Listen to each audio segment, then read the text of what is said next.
సంవత్సరాల క్రితం రేకులు లేకుండా కలిసి ముద్దై కూర్చున్నాము. అటువంటి ఈరోజు ఎంత తుఫాన్ వారం పడుతున్నా హాయిగా కూర్చున్నాం మనం అందరం. దానికి కారణం ఏంటో సార్,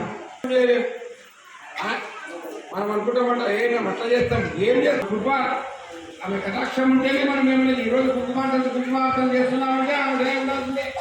ఆమె దయ ఏంటి, ఏమేమేమేం చేయలేదు అని శాస్త్రం చెప్తుంది. ఈరోజు సోమవారము, ఈరోజు సోమవారం ఏమి శివునికి అత్యంత ప్రీతికరమైన రోజు. ముందు వెనుక ఏమి ఆలోచన చేయాలంట పాపం. ఈశ్వరునికి కూడా ఎందుకని మనం తెలుసుకున్నాం. అయితే శివుడు చూడండి 5 రూపాయలు ధరించండి, 5 రూపాయలు. ఒక రూపం మీద ఏమో ఇక్కడ కైలాస పర్వతం లోపల పార్వతీ సమేత ఉండే పరమేశ్వరుడు అంట. ఏమి కైలాసంలో.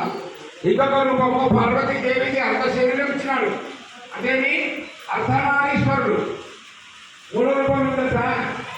ఇప్పుడు మనం తిరుపతి వెళ్ళాం కదా, మనం పాపించి కళ్ళు మనకు కనపడేమో. ఎక్కడ బిల్లపత్తి చెట్టు ఉంటుందో ఎక్కడ ఉండకూడదు. ఆ బిల్లపత్తి చెట్టు కింద కూర్చొని చూడు ఏం చేస్తారట, జపమాల ఏమి శ్రీరామ శ్రీరామ శ్రీరామ మంత్రం అనుకుంటున్నా. 3 రూపాయలు.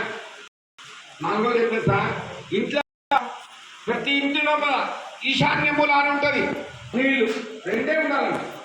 ఏమేమేమేమి వస్తువులు ముందు శుభ్రంగా శుచిగా ఉండాలి. ఎందుకంటే అక్కడ ఈశ్వర స్థానం అని, ఈశ్వరుడు వచ్చి కూర్చుని ఉంటాడంట.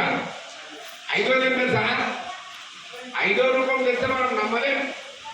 ఏం శివుడు ఇంత వైరాగ్యం అనుకుంటాం. శివునికి ఏం పర్లేదా, ఎందుకోసం శ్మశానంలో కూర్చుంటున్నామా అంటే మనం అందరం ఎప్పుడైనా రోజు పోవాల్సింది. ఈరోజు నేను రేపు నీవనుకో, చనిపోయిన తర్వాత మన దేహం ఉంటుంది కదా, మంది కాలుస్తారు. ఏమి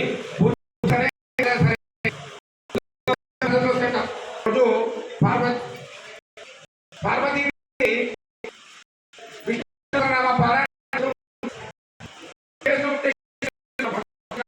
పిలుస్తున్నాడు. ఏమంటది,